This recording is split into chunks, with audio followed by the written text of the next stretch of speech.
Here we are live at the 360 Vegas studios with Sergeant Clifton for this edition of Trooper Talk. So Sergeant Clifton, there's so many questions, so many things I want to ask and all this type of stuff. The first thing that I'm going to start off this edition of Trooper Talk is to say that we appreciate you being here. Thank you. No, Okay. it's my pleasure to be here. So today we're filming, and this is the day after you just buried your brother yesterday. So we had two funerals. One was on Friday and one was on Monday. Yep. And we'll get to this, which was on Thursday. And so with being so broken, you know, how do you sort of, you know, revive yourself to, I mean, you have to continue the mission, right? Yeah. And so, you know, in your line of work, you're always looking for the positive in people, even though sometimes those people have committed heinous things. That's true. I mean, with the tragedy that happened, I mean, it's super unfortunate. It's super preventable, right? And that's the main goal of our agency here with the state police, and specifically the Highway Patrol, is to stop impaired driving, right, and make our roads safer. And that's, you know, unfortunately, the person that struck the two of them is now arrested for driving under the influence. You know, and that's one we didn't get, and it's sad, but this drives us to be better, to do more, right? You know, a matter of minutes, we would have been behind that guy instead of helping the motorist that was on the side of the road. It's tough, you know. I mean, obviously, those were broken, right? It hurts. People that you know, you work with, and just senseless. Like I said, preventable. And it drives us to be better because we know that for everyone we stop, everyone that we prevents this.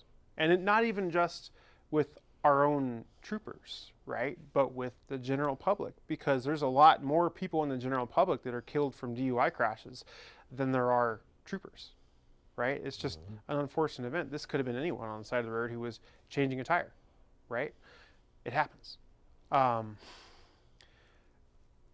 And in my line of work with parole and probation, you know, we specifically supervise individuals that are convicted and have either gone to prison or on probation for DUI, that are on for DUI death and for multiple, you know, 3, 4, 5, 6, 7 DUIs.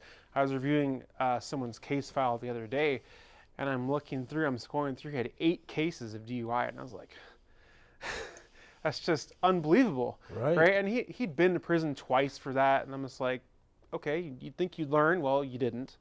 And he was in his 40s. I'm thinking to myself, if you're in your 40s, you just can't stop drinking. Like, you should know better by now. But, you know, it just, for every failure like this there's 1,000 success stories, right? Where we can work with someone and we can break their chain of addiction, right? We can change their life for the positive, you know, and it's challenging right now to look at that, but it can be done. You know, it's definitely a negative thing right now, a day after we buried Sergeant Abate, right? Like, but we have to keep going knowing that we're doing the positive work. We're making an impact, we're making a change. Yeah, so. And with what you do specifically when it comes to the parole and probation, right? We talked about before this happened when Trooper Cecina was here, and we specifically always mention you.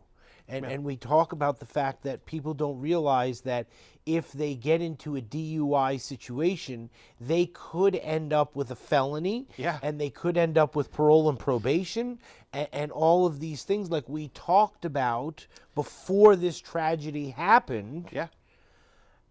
And so, you know, we have to stop what is happening.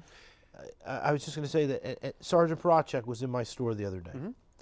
I told him to come by and hang out and just breathe the air. right? So he comes by, he's in the store, we're hanging out, we're talking.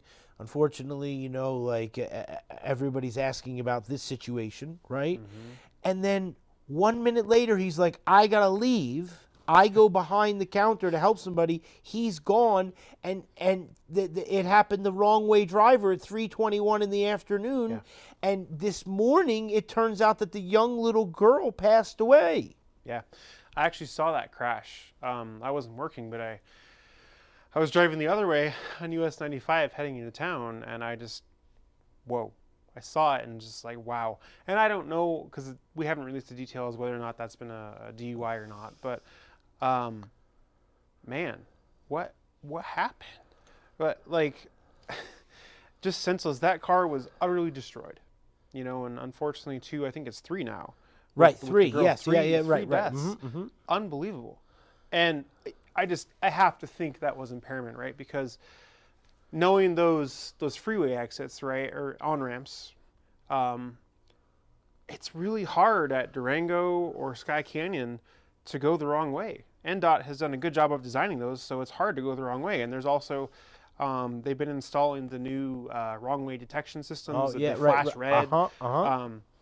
So I just think of, you must be really messed up to not see this. Right.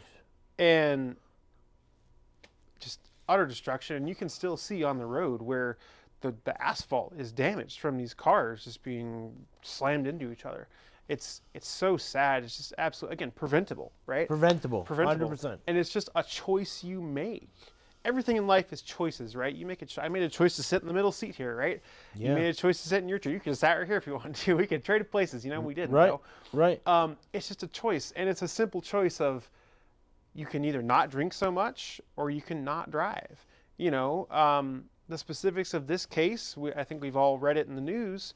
This guy was hiding from hotel security who told him not to get in his car. Because he knew he wasn't able to drive. Yes. Right? And, we'll let the court of law play out. We'll let it all go. But Yes. just, reading what's on the Review Journal. Yes. I mean, every one of those newspapers, that's exactly what they said. Like, I mean, how much you say, like, listen, you shouldn't be behind the wheel. Like, we're not an expert, right?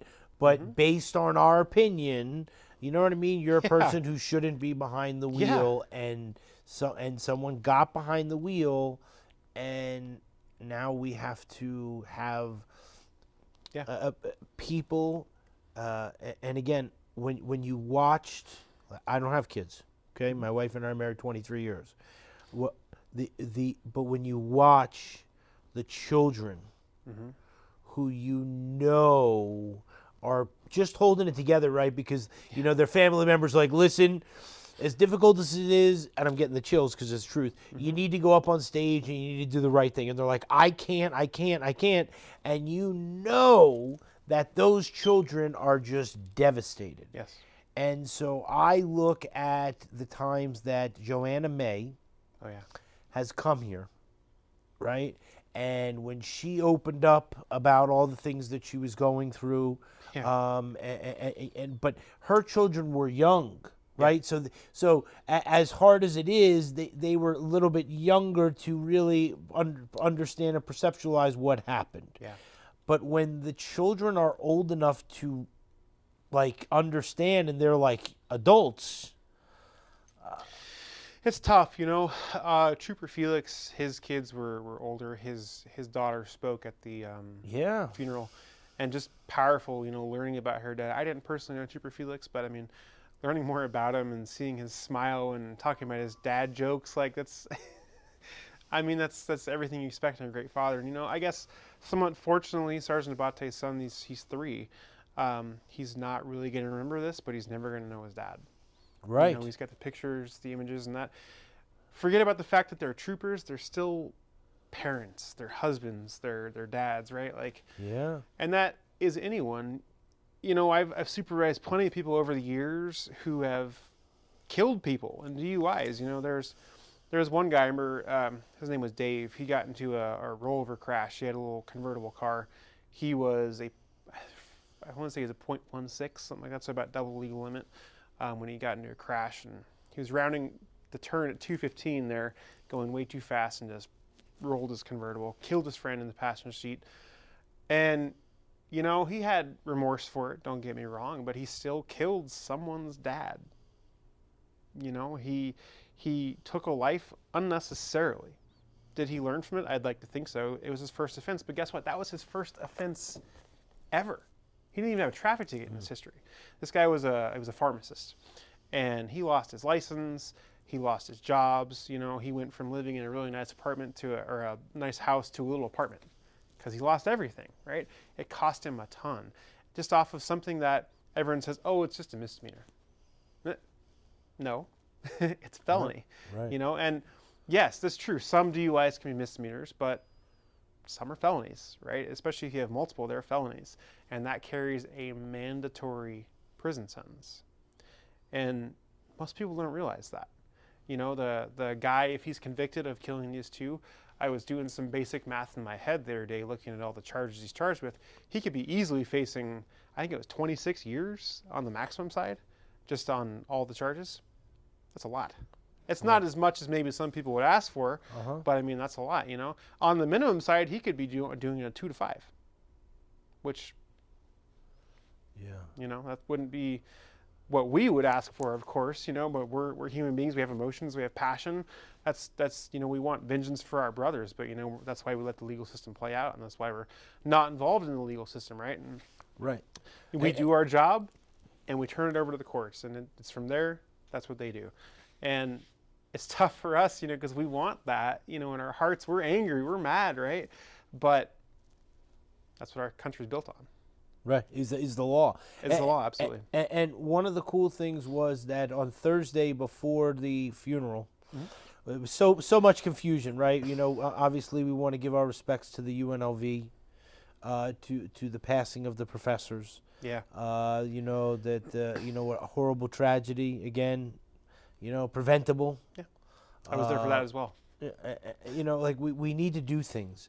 And on Thursday, after when they canceled the vigil, and then we came and you graciously said to me, listen, you know, about the trooper talk. Yeah. And you said, you know, listen, I'll figure out how to come on. and so this here was all the people that came to the event on Thursday, all the officers, they all signed it. Some of them wrote a little note.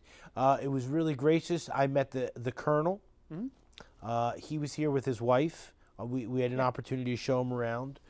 The lieutenant colonel was here, and the major was here, and the captain was here, and it was very special. Yeah. And what I will take away is that, and I was able to touch on the hood because he left the car running, and you could feel the indentation of the letters on the hood with the engine warm. It was feeling of a selfless body.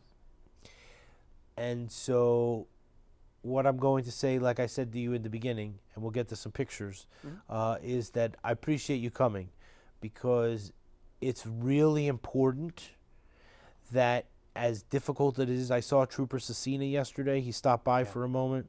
You know, like, as hard as it is, we have to continue the mission, because we have to stop these people from doing what they're doing. And so with you coming on, it is so important, because I, again, don't think that people understand. They think, listen, I'm going to get in a DUI, I'm going to drive, it's no big deal. So what, I served 12 hours in a thing, and, you know, whatever, and I'll get caught. But no, that's not the case. It's the end. And there's a tombstone there, and there's somebody's tombstone, and it has to stop. Yeah. We appreciate you coming on. It's my pleasure. What I can tell you is our deepest heartfelt sympathy to you. Thank you. To the entire agency. We have the most respect and the love and all that stuff, and so we just appreciate you very much. Now, we appreciate your support and support for the IPOF and from the community in general. Yeah. We want to do everything we can for you. So Thank you. all right, we'll wave goodbye. All right, we'll see you soon.